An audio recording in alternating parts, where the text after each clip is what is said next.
Welcome to Ball Talk Deep, where we talk deep about ball. You got your hosts Andrade and Irwin back again, and today we're gonna talk about three topics. We got should Warriors resign with Kevin Durant and Klay Thompson? Should the Lakers do a max contract or seek depth in their team? And is Kemba Walker a good fit for the Boston Celtics? Because we just got recent news that seems to be they might finalize that by Sunday, July, whatever that date is. July 1st. July 1st. Oh yeah. My bad, guys. So let's just start off with the first question, Irwin. Should the Warriors re-sign Kevin Durant and Klay Thompson back in Golden State and keep that legacy going? Come on, man. Of course. Hell yeah. Okay. I'm like, Why? yeah. Why? Well, look, there's a saying out there: if it ain't broke, don't fix it. You know, I know they had the injuries, and that might feel discouraging. But even with those injuries, they made it to the NBA Finals. True. And look, man, you know these guys are in their primes. You got the best shooter, arguably in the game ever, in Steph Curry. You got one of the best two-way players in Klay Thompson. You got arguably, the most gifted offensive, wing in the NBA in Kevin Durant. And, you got like a Army Swiss knife and Draymond Green. True. Why are you going to break that up? Why? Why? Come on, man. It's like when you had that thing going on, barring injury, nobody stopped them. They swept the Cleveland Cavaliers, 4-0. They beat them. They won two of the past championships? Before the Raptors. Oh, before this year, yeah. Yeah, I mean, if it ain't broke, don't fix it. And you better believe, they gotta fix their bench at least a little bit, but there's ways around that, to be able to do that. There's gonna be cats that are gonna want to play with that. So hell yeah, they should definitely sign those guys. And in addition, they definitely have the money to do it. I don't know if you saw the article that I showed you earlier with Fortune magazine. If you haven't already know, the Warriors, they're gonna move to a new arena, to the Chase Arena in San Francisco. They already made $2 billion, in revenue already. Before even opening the arena. Before even opening, that's crazy. You honestly think those people are gonna be spending that money to not see a super team? True. They're a super team. They can definitely afford it. And I'm not even talking about revenue. I'm talking about profits. Oh, it was profit? It's $2 billion in profit? No. I mean, my bad. Okay. Like, what I'm saying is, we're just talking about the revenue. Obviously, that's not going to be the profit, but I think it's safe to say they're not going to be, they're not going to be operating in the red.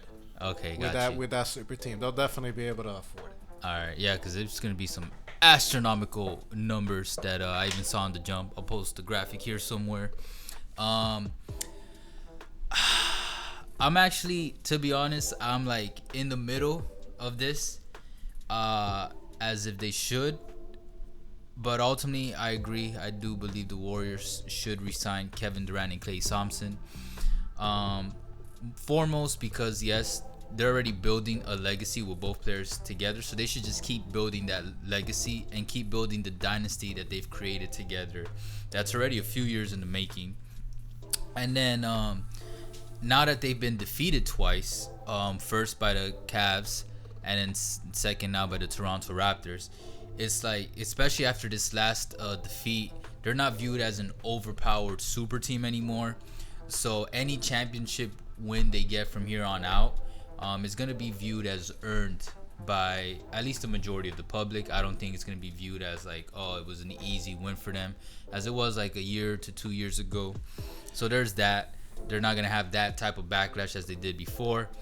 And also, depending on how the free agency market works out this summer and who goes where, there's several potential scenarios of other all-stars joining forces with LeBron and Anthony, like Anthony Davis and LeBron joining together in the Lakers.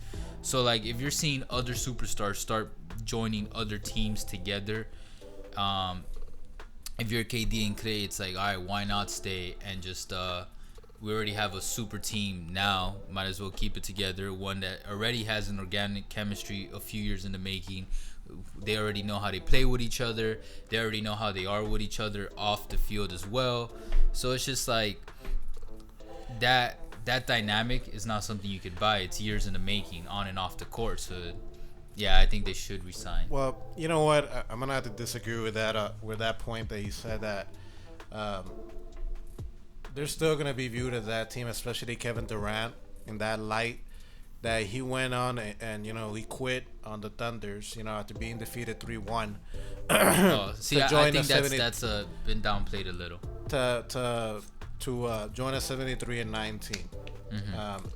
They're still gonna be viewed as a super team. However, what I think is gonna change, what you alluded to in the free agency, is right now 40% of the NBA is 40% of the players in the NBA Are going to be free agents. Are going to be free agents, whether they're restricted, meaning that they're free agents, but their team can match the offer, through an offer sheet, or they're going to be unrestricted, which they can sign wherever they want. I think there's going to be more competition, so that way the Warriors are not going to be. Feel me? That's what I'm saying. There's going to be more competition in the sense that the Warriors are not going to be seen as that. Oh my God, it's that souped up team that you only can do in 2K. That you can't beat that. You got to put like the settings in Pro to have a chance to beat them. Look, no. Imagine Butler joins the Rockets. That team against this Golden State Warriors team, that would be viewed more as fair. Or if Kawhi or another superstar, Butler, etc., joins the Lakers, that's 3 superstars against these 3. That's not going to be viewed. That's what I mean by like they're not going to be viewed as a overpowered super team as much anymore. Depending how the free agency market works out. Depending how the free agency market is going to be a little bit more balanced, per se. But it also helps out in the sense that Kawhi was able to bring balance to the NBA and stop that three-peat with a little bit of help from the injury bug gods. And also, if they resign Klay and KD, I don't think they're gonna have DeMarcus Cousins on the team anymore. No, absolutely. So that'll help balance the Warriors out a little more. Absolutely not. But yeah, they should definitely, if they can, they should definitely run it back.